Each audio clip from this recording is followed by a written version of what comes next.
Bravo aux militaires gabonais, bravo aux Gabonais qui ont décidé de prendre leur destin en main.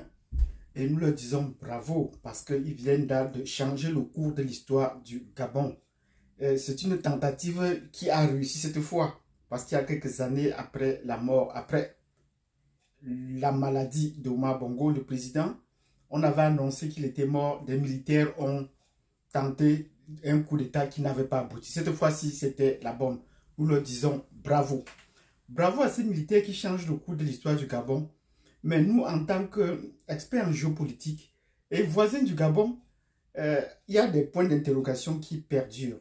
Et nous avons des signes peut-être sur lesquels on s'appuie pour poser notre interrogation. La première interrogation, les analyses qui vont suivre après cette vidéo, ce serait de savoir qui est Omar Bongo. La question peut être Ali Bongo. La question peut être saugrenue. Est-ce le vrai Ali Bongo qu'on a renversé? On dit pas. Est-ce le vrai Ali Bongo qu'on a renversé? La question n'est pas saugrenue, mais dans l'analyse, vous allez comprendre l'origine de cette question, de cette interrogation sur la personne physique même de Ali Bongo Ondimba. Nous allons également nous interroger pour comprendre le contexte du Gabon. La population est actuellement en liesse, mais mes contacts avec les Gabonais pendant longtemps, depuis longtemps, ils sont toujours vantés d'être la fille aînée de la France. Et nous avons des questions à se poser à ce niveau. Après un coup d'État pareil, un pays dont on sait qu'ils sont très liés à la France, ils se considèrent, même la population se considère comme partie intégrante de la France.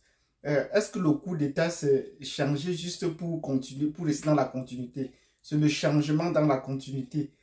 Nous allons voir les relations de la France-Afrique, puisque le Gabon et les Gabonais sont au cœur même de la France-Afrique. Donc on va essayer de déblayer ces contextes. Après la personne de Bongo, on va comprendre, d'Ali Bongo, on va comprendre donc ces relations-là.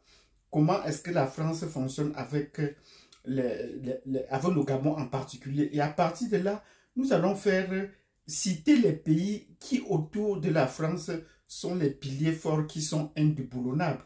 Et vous serez surpris de voir qu'il y a dans le classement des pays comme l'Algérie. On aura beau changer le gouvernement, on aura fait le coup d'État en Algérie, mais ça reste, nous allons vous expliquer pourquoi. Il y a d'autres pays qui vont suivre.